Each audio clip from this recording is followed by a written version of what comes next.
Poor girl got her skirt caught on a stranger's bike. She had no idea he was the new millionaire CEO. They told her it would ruin her life, that keeping the baby meant burying her future, that no man would ever look at her the same. But they didn't hear the lullabies she whispered into the dark, or see the way she cupped her belly like it held the last fragile piece of her heart. They never saw the boy who looked at her like she hung the moon. And what they never imagined was that one day, a man in a suit, years too late, would look into that child and realize they looked exactly like his, the girl who chose love anyway. The front porch light flickered. It had always flickered, like it couldn't decide if it was welcome or warning. But tonight, as Harper stood beneath it, clutching the handle of her duffel bag, it felt like judgment. Behind her, the door slammed. "Don't come back here, Harper," her father's voice bellowed, as sharp and final as the crack of thunder overhead. "You made your bed." Her mother didn't speak. She just sobbed, hand over mouth, like she was mourning something already dead. Harper didn't scream, didn't beg. She just tightened her grip on the strap across her chest and took the first step down. Her sneakers touched the gravel like they were learning to walk again. Pregnant. 17.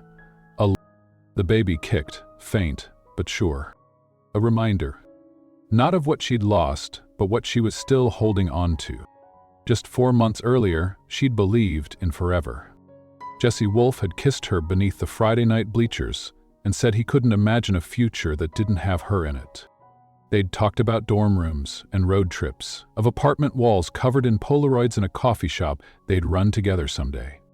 But after graduation, Jesse became a ghost in a Letterman jacket. His dreams went Ivy League, hers went late-night nausea and secondhand baby books. The day she told him, he didn't cry or rage. He just stared at her like she was a stranger wearing Harper's face. "I can't do this," he'd said. And then he left. Like love had an off switch and he'd just found it. The town wasn't kind either. Whispers followed her through the aisles at the grocery store. She was always a quiet one, who knew? Church friends stopped inviting her. Her art scholarship disappeared quietly in a final envelope marked rescinded. And her parents, once proud of their straight-A daughter, decided her belly was too loud for their Sunday dinners. "You embarrassed us," her mother had cried when the test came out of her purse. "You ruined everything," her father said when she refused to get rid of it. But Harper had already made her choice. She wasn't giving up the only thing in her life that still felt like truth. At the bus station, she slid 2 crumpled bills across the counter and asked for a ticket to Wimberley. It wasn't the destination that mattered. It was who lived there. Her grandmother, Willa Quinn. Her father's mother. The woman they rarely visited. The one who still sent handwritten letters smelling faintly of lavender and wood smoke. The phone call had been short. "Willa?" Harper's voice had cracked. "I need somewhere to go. I didn't know who else." Willa didn't ask questions. Didn't ask why. Just said, "You've got a place here, honey. I'll leave the porch light on." And now, 3 hours later, Harper sat on a Greyhound seat with her coat zipped up to her chin, pretending the bundle in her lap wasn't a duffel bag full of her life. Outside the window, Texas blurred into shadows and telephone wires. She could still feel the sting of her father's words, still hear the snap of her mother's sob. But beneath it, like a heartbeat too soft to notice unless you were really listening, was something else, defiance. She laid her palm over the small swell of her stomach. The baby kicked again. "I've got you," she whispered. And for the first time all week, she believed it. The sky was ink dark when she stepped off the bus in Wimberley. The station was barely more than a bench and a blinking vending machine. But Willa was there. Wrapped in a long coat, silver hair swept into a low bun, and eyes that didn't need to ask anything at all. She just opened her arms. Harper walked into them without a word. And for the first time in a long time, she didn't feel ashamed. Willa's house was small and warm, with creaky floors and walls covered in photographs. She made hot cocoa with extra whipped cream and didn't say a word when Harper's tears finally came. "You don't have to talk tonight," she said gently. "Just rest, you're safe here." That night, Harper lay on the pull-out couch in the living room, wrapped in a quilt that smelled like cedar and hope. The baby rolled once, twice, then stilled. And as the house settled around her, Harper whispered into the silence, "I don't know how to do this, but I'll love you. I swear I will." Outside, the wind carried the sound away, but inside her, something small and strong began to take root. A beginning, the kind that doesn't start with a celebration, but with one brave girl who chose love anyway. The house with the blue door. The porch light was steady this time. It didn't flicker like the one back home, and glowed, a low golden hum that cast long shadows on the wraparound porch and made the chipped blue front door look almost like a painting. Willa didn't ask any questions that night. She led Harper inside, poured cocoa into 2 chipped mugs, and let the silence breathe. The house smelled like cinnamon and old books. Every corner looked lived in, safe. A quilted armchair by the fireplace, a jar of wildflowers on the counter, a wall covered in photographs, most of them black and white, framed in wood, worn from the years. Harper noticed a photo near the middle. Her dad, barely 18, with shaggy hair and a proud grin.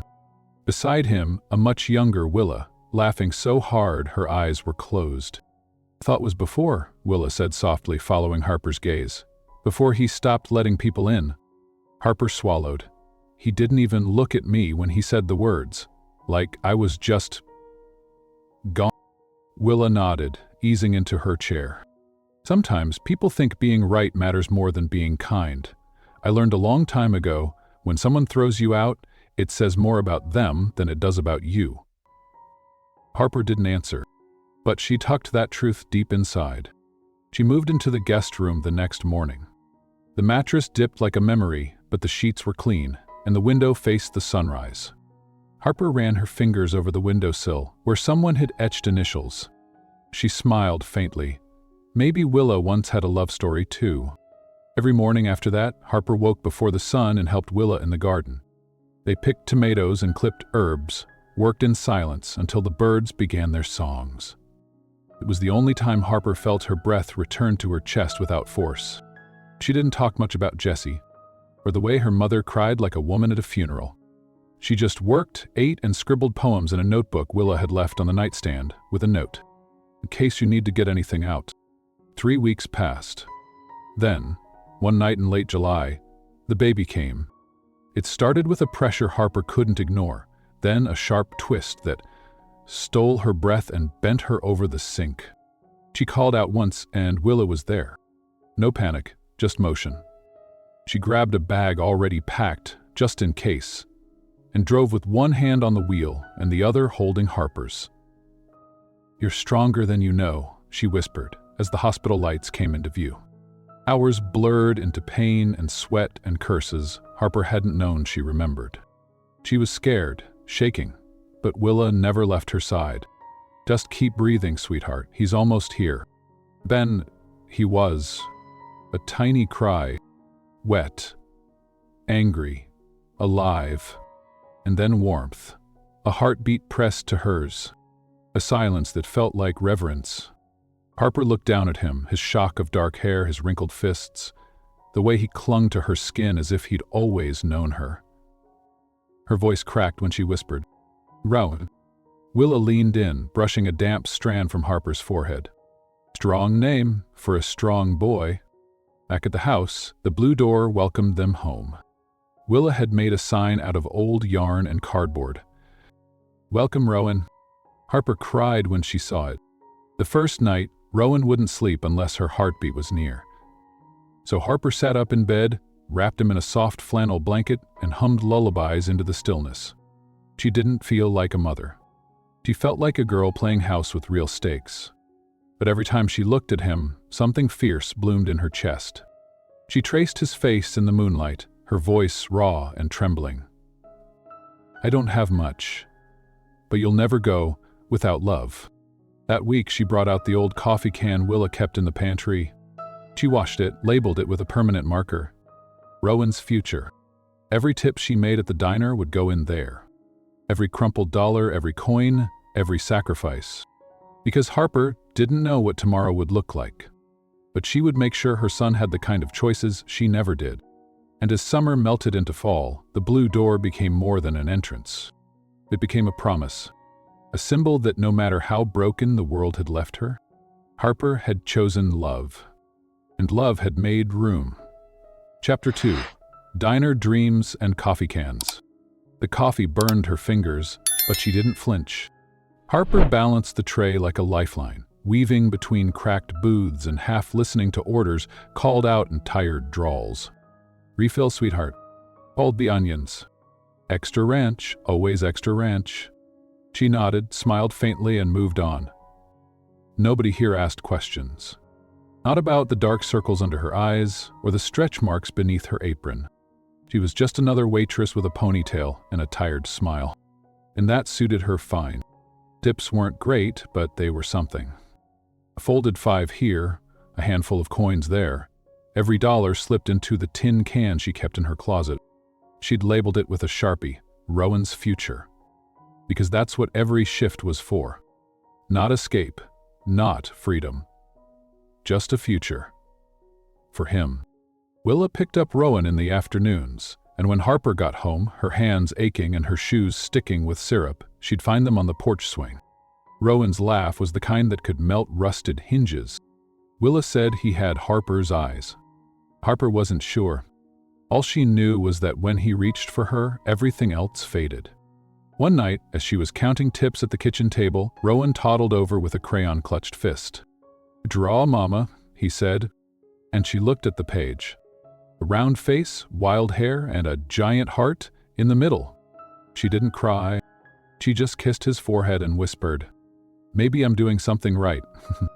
The next morning, he had a fever. Nothing serious, just a bug. But Harper didn't sleep. She sat by his crib all night, counting seconds between breaths. She held a cold cloth to his head and prayed, not to be saved, just to be enough. When the fever broke at dawn, she lay back against the wall and exhaled for the first time in hours. Motherhood, she realized, wasn't about having the answers. It was about staying, even when you had nothing left. 2 weeks later, a man in a pressed navy suit walked into the diner. He looked out of place, too polished, too quiet. Harper barely noticed him. She was rushing to refill coffee at table 6 when her foot caught the corner of a mop bucket. The tray tipped. Coffee splashed. Directly onto him. Gasps. Silverware clattered. Time stopped. "Oh my God," she stammered, grabbing napkins. "I'm so sorry, please." The man stood up slowly. His shirt was soaked, his sleeve stained dark, his phone dripping. He didn't yell. Didn't curse. He just looked at her, eyes sharp and unreadable. Then he said, "Do you have anything I can wear until this dries?" She blinked. He repeated it, calmer now. "Something clean, doesn't need to be fancy, just dry." 20 minutes later, she was sprinting down the sidewalk, heart pounding. She burst into Willa's hallway, flung open the hall closet, and found her late grandfather's old corduroy jacket. Brown, slightly frayed at the collar, but clean. She ran all the way back. Breathless, cheeks flushed, she handed it to him. "It's not much," she said, "but it's warm." He looked at the jacket, then at her. Something flickered across his face. Confusion? Amusement? Then he smiled. "Vintage," he said. She stared at him, confused. He shrugged it on, the jacket hanging a little loose. "I'm Caleb, by the way." "Harper." He held out a hand, and just like that, something shifted. That night, Harper poured her tips into the coffee can. But this time, she hesitated. There was a folded note beneath the lid. She didn't remember writing it. But there it was, in her own messy scrawl. "Don't stop believing just because no one clapped for you yet." She closed the lid gently, the echo of his smile still somewhere in her chest. Not because she trusted him. Not yet. But because something about the way he looked at her made her wonder if her story wasn't over after all. The coffee spill that changed everything. The jacket didn't fit him. That was the first thing Harper noticed when she came back to refill his coffee. The shoulders slouched too wide, the cuffs slightly frayed, the corduroy worn smooth at the elbows. But he wore it like it meant something. like it wasn't just a patch for a ruined suit, but a story he was borrowing for a while. Caleb, she still wasn't used to saying his name, sat in the corner booth typing something into a sleek silver laptop that didn't belong in a place where the jukebox still ate quarters. She brought the coffee over, hands steady. Mostly. Cream or sugar, she asked. He looked up. No, straight, always. She nodded, turned to walk away, but he spoke again. You live around here? The question hit her like an itch she couldn't scratch. She hesitated. Born and raised. He studied her. Not planning to leave? She gave a short laugh. Where would I go? He didn't reply. Just nodded, eyes dropping to his screen again. But something about the way he asked stuck with her. Like he wasn't asking for conversation. He was collecting data. Later that evening, Willa pulled her aside while Rowan stacked blocks on the living room rug. "This is a man from the diner. Who is he?" Harper shook her head. "Some corporate guy, I think. Quiet, polite, but..." Harper chewed her lip. "He looks at things like he already owns them." Willa raised an eyebrow. "Including you?" "No," Harper said quickly. Then, softer, "Not yet." The next day, Harper came in to work early. And that's when she heard it. Voices behind the swinging kitchen door, Rosie, the owner, and some local developer. "Dusty Spoon's sitting on prime land," the man said. "Give me 3 months, we'll have a strip mall up before..." Harper's blood ran cold. "But this place," Rosie began. "It's just a diner. We'll make you an offer." Harper didn't wait for the rest. She burst through the door, apron clenched in her fist. "You can't sell this place." Rosie blinked. "Honey, This diner kept me alive, you know that." The developer frowned. "And you are?" Harper turned to him, her voice rising before she could stop it. "I'm the girl who spilled coffee on your $2,000 0-cent suit. I'm the girl raising a kid with one hand and cleaning plates with the other. And I'm the reason this diner has a soul." He went silent. "Harper, I'm not the one making decisions here, I just make recommendations." Her eyes locked on him. "Then recommend this. Don't tear down the only place in town that still remembers people's names." The next morning, she found a note tucked into the cash register. "Convince me it's worth saving. Caleb." No last name, no title, just that. She didn't sleep that night. Instead, she sat at the kitchen table with a pen and notebook, scribbling memories that smelled like bacon grease and spilled milkshakes. She wrote about tips tucked into handshakes, about regulars who paid for others when they couldn't, about how the floor creaked at table 5 because that's where her water broke. And at the end, she wrote, "This diner raised me when no one else would. It held me up when I had no one. And I'll fight for it, because it never stopped fighting for me." She didn't give the letter to him. Instead, she slid it beneath his coffee cup the next time he came in.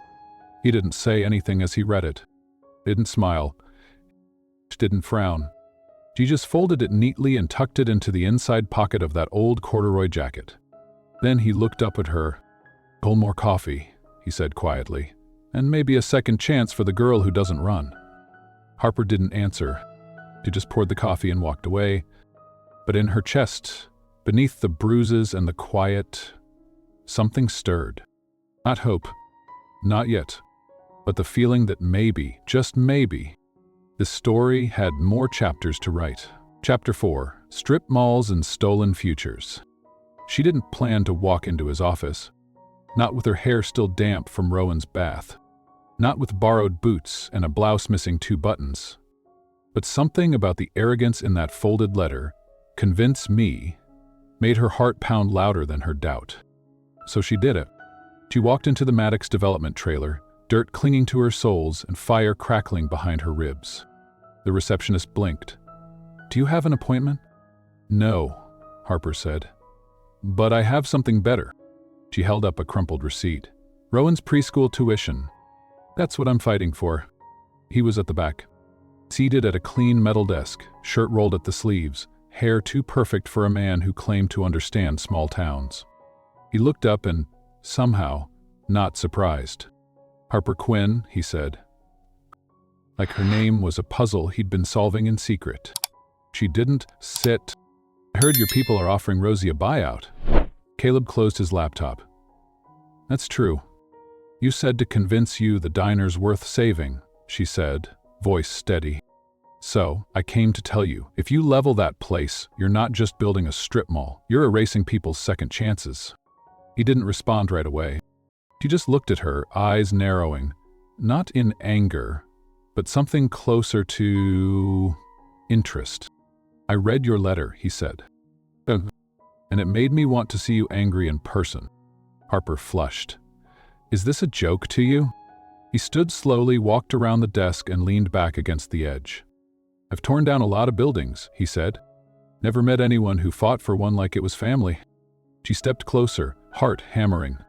Maybe that's because you've never had to lose one. Silence stretched between them. Outside she could hear the beep of trucks reversing, the low hum of construction gears. He finally spoke. What if I offered to remodel it instead of replacing it? Modernize it, keep the bones. She blinked. You'd do that? You'll meet me halfway. Meaning, let me take you to dinner. Harper stared at him like he'd lost his mind. You think I'd trade my dignity for a steak? No, he said softly. I think dignity can sit across from someone who's willing to listen. She crossed her arms. You really don't get people like me, do you? He didn't answer her. So she turned, walked to the door, but before she left, she paused. The diner saved me, she said without looking back. If you touch it, I'll make sure every paper in this state knows what kind of man you really are. Then she walked out. That night, she found Rowan asleep beside Willa on the couch, crayons still scattered like confetti. On the floor beside him, a drawing of a little boy holding hands with a tall man in a funny jacket. She picked it up. No label. No name. Just 3 hearts in the sky. Her chest tightened. She didn't know what Caleb wanted, but she knew what he saw. Something that didn't belong to him. Something he didn't earn. And if he came any closer to it, he'd have to face the girl who had lost everything once. And survived. Chapter 5, The Boy with Familiar Eyes. Rowan had a habit of humming when he colored. Low and tuneless, like a secret song only he understood. It filled the air one Saturday morning as Harper scrubbed counters and Willa baked banana bread. Peaceful, ordinary, until the bell above the door jingled. And Harper turned to find him again. Caleb. Same suit, same cool gaze. But something in his posture had shifted. This time, he didn't order coffee. He just stood, watching the little boy at the corner booth, legs swinging, tongue poking from the corner of his mouth as he drew. Your son? Caleb asked. Harper wiped her hands. He's mine. A pause. He's focused. She smiled faintly. He takes his artwork very seriously, even if it's just superheroes made of spaghetti. That made Caleb almost smile. Almost. Rowan looked up then, eyes wide and unafraid.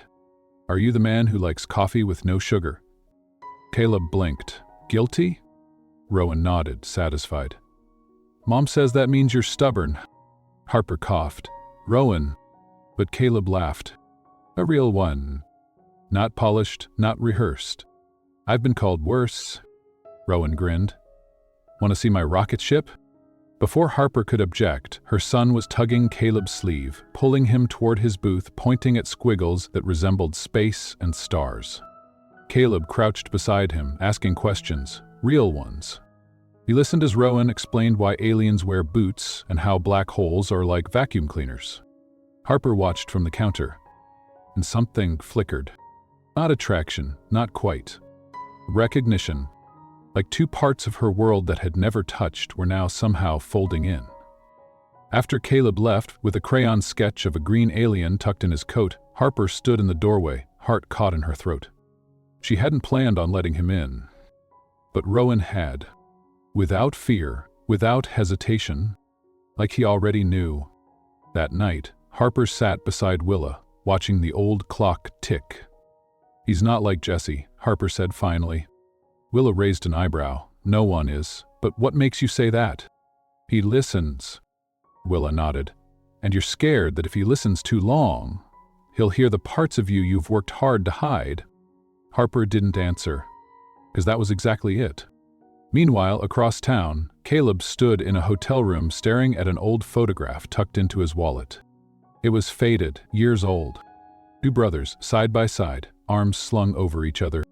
Jesse, Wolf, and him. The last time they'd spoken was the night Jesse ran. Said he'd messed up bad. Said a girl might be pregnant. Said he couldn't deal with it. Caleb hadn't asked who. Hadn't wanted to know. Until now. Until today.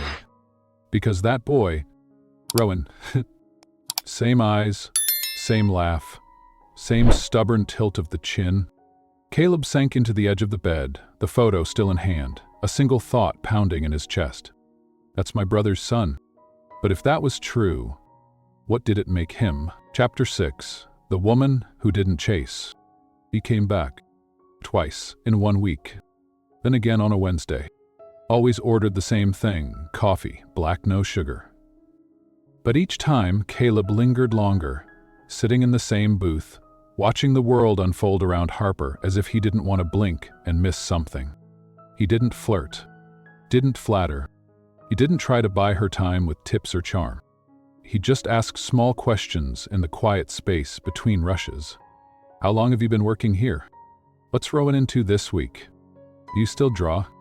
And Harper, cautious but tired of silence, gave him answers. Simple ones at first. But with each conversation, her walls cracked. Not with a crash, but with breath. One night, the diner emptied early. Rain tapped the windows like a memory. Harper sat across from him during her break, sipping decaf. I used to think love was loud, she said. It came with roses and fireworks and someone shouting from a rooftop.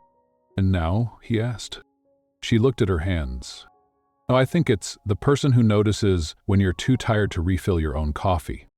Caleb didn't speak, just reached across the table and gently refilled her cup from his own. It wasn't romantic. Not exactly, but it made her breath catch anyway. Later, outside under the awning, she found him staring at the rain like it was trying to tell him something. Why do you keep coming back? She asked, arms folded. He hesitated, then said, because you're not trying to impress me. She frowned. That's your reason? You're the first person in years who didn't want anything from me the second I walked in. And that makes me, what, refreshing? No, he said softly. That makes you dangerous. She didn't know how to respond to that, so she said nothing. Neither did he. They just stood there, inches apart, the hum of the storm between them like a second heartbeat. A week later, she found a letter in the mail. It wasn't addressed by hand, machine-printed, formal, clean. It was a scholarship acceptance letter, full tuition offer, for Rowan, to one of the most competitive private academies in the state. Her hands shook. No return address. No name. But she didn't need one. Only one man had asked what Rowan was into. Only one man knew he loved constellations and maps and building cardboard telescopes out of oatmeal cans. She folded the letter, walked into Willa's kitchen and set it on the table. Caleb Maddox, she whispered. Willa looked up. What about him? Harper didn't answer right away. And finally, he's not trying to save me. Willa's brow lifted. No? Harper stared out the window. He's trying to deserve me. And that terrified her more than anything. Because it meant she might actually want him to succeed. Truth in the mirror. He hadn't meant to ask, Willa. Not at first. But something about the way she watched him, quietly, knowingly, felt like permission. They were alone that afternoon. Rowan had fallen asleep in a hammock under the oak tree. Harper was still at the diner. Caleb stood at the edge of the porch, arms folded, voice lower than usual. May I ask you something? Willa looked up from her knitting. You just did. Try again. He smiled, briefly, but it didn't reach his eyes. The boy, Rowan, he's 5? Almost 6. And Harper was 17? Willa's fingers paused mid-stitch, then slowly resumed. Yes. Caleb's throat tightened. He already knew, but he needed her to say it. Do you know who the father is? Willa didn't answer right away. When she did, it was with the gentleness of someone who'd buried 1,000 truths. I know who isn't raising him, and that tells me everything I need. Caleb swallowed hard. My brother, he said quietly. Jesse Wolfe. Willa looked up. No surprise, no denial. Only this. And now you understand why she flinches when someone offers too much. Later that night, Caleb sat in his car for almost an hour. The engine off, the windows fogging with his breath. He thought of Jesse. Charming, golden, selfish Jesse. The boy who chased futures and left consequences behind. He remembered the phone call from college. A confession, half drunk, half proud. Knock someone up, Jesse had said, but don't worry, I took care of it. He hadn't. He'd run. And Harper had paid the price. Caleb leaned forward, forehead on the steering wheel. He didn't know what wrecked him more, that Jesse had left a child, or that Harper had raised him into someone kind. The next day, he showed up to the diner with nothing but a note. He slid it across the counter to Harper. She didn't open it right away, just stared at him. What is this? The truth I should have told you sooner. Her fingers trembled as she unfolded it. 3 lines, handwritten. Rowan looks like Jesse because Jesse is his father. I didn't know until recently, but I do now. And I'm not walking away. She read it once, then again, then dropped it. Her face didn't change, not visibly, but something behind her eyes cracked. You're his brother? Caleb nodded. You've known this whole time? No, but I should have seen it sooner. Her voice was a whisper. Till everything you've done was because you felt guilty? No, he said, stepping forward. I did it because I fell in love with you. And then I realized you were the woman my brother never deserved, and the mother my nephew always needed. Silence. It stretched so long he thought she might scream, or cry, or walk out.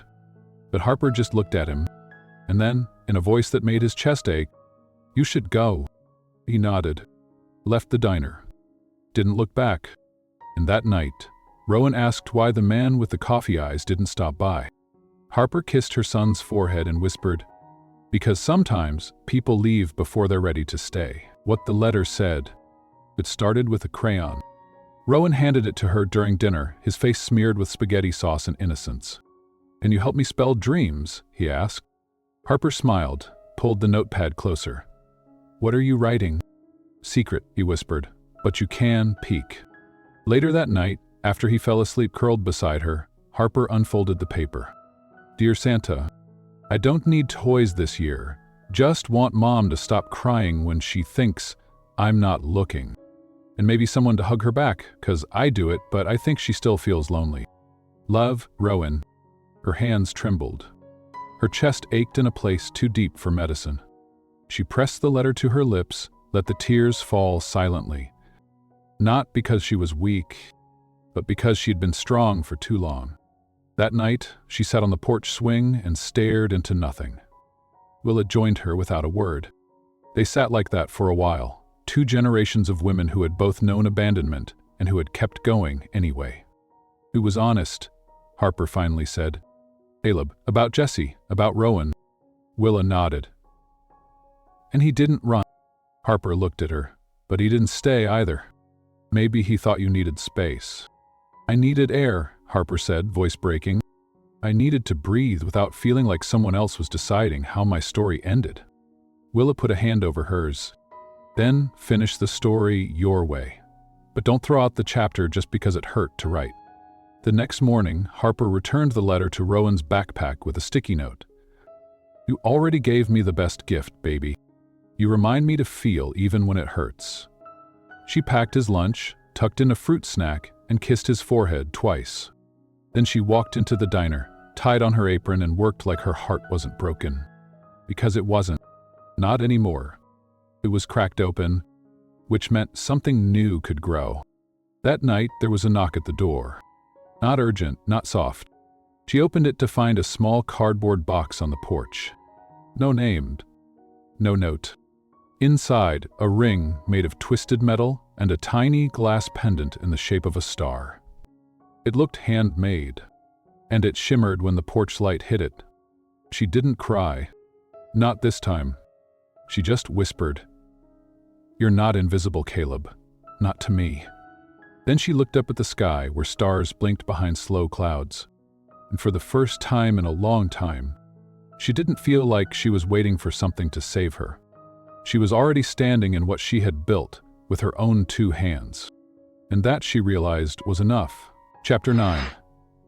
The box with the navy ribbon. She saw the car first. Same deep gray, same sleek lines. Parked just across the road, like it had always been part of the neighborhood. But this time, Harper didn't freeze. She walked toward it like someone who had survived a fire and no longer feared the smoke. The driver's side door opened. Caleb stepped out holding a box.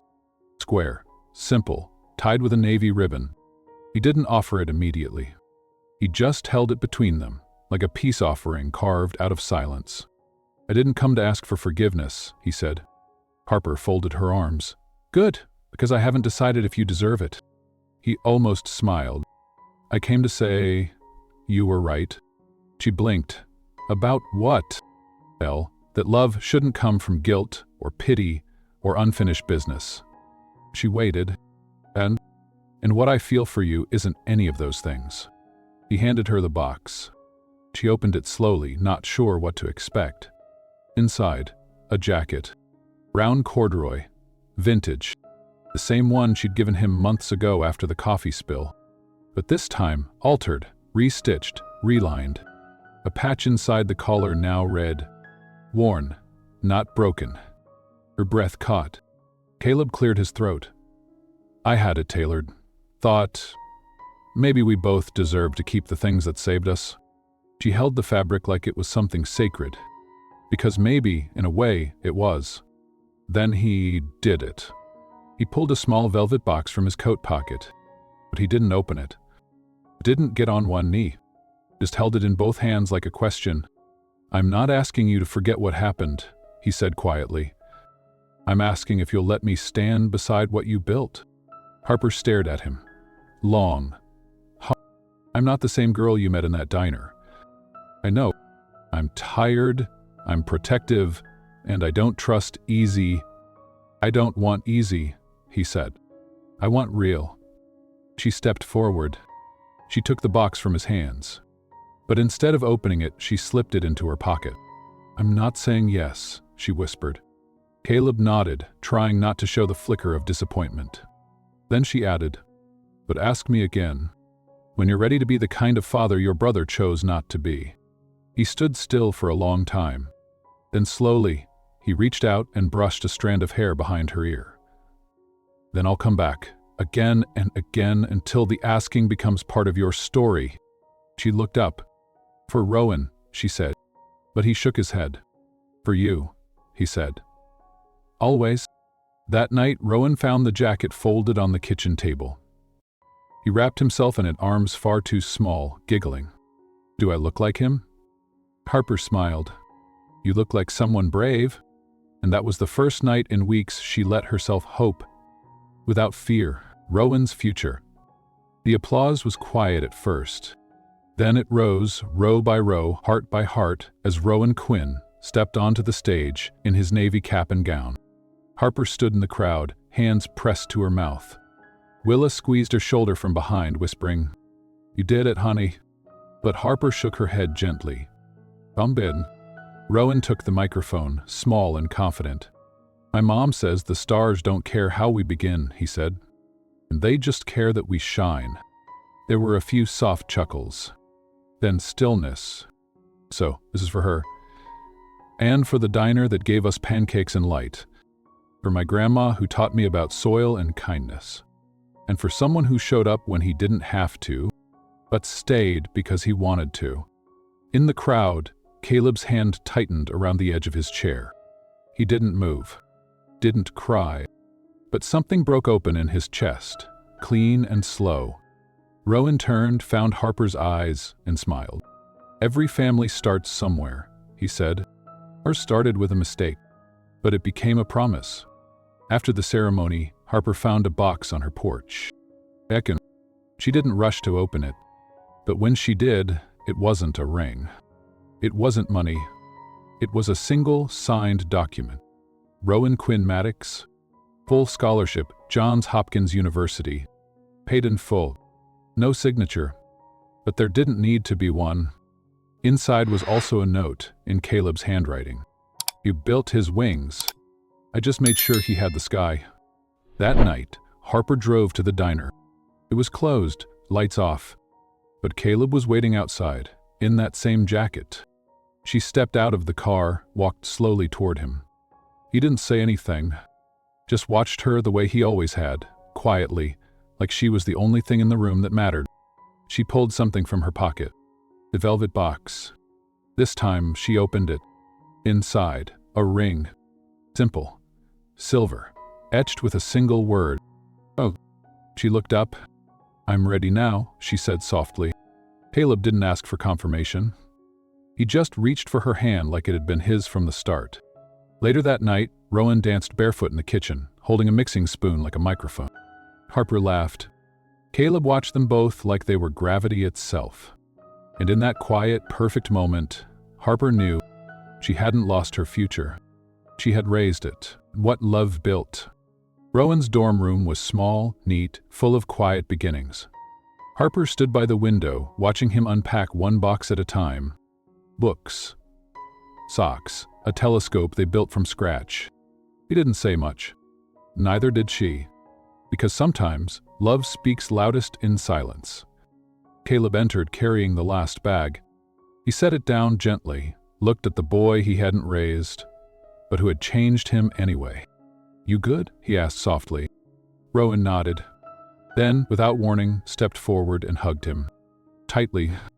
Thank you, he whispered, for seeing her. Harper turned toward the light coming through the window. It hit her hair, her face, the scar beneath her wrist no one ever asked about. She had survived more than most people would ever know. And she had done it without a rescue.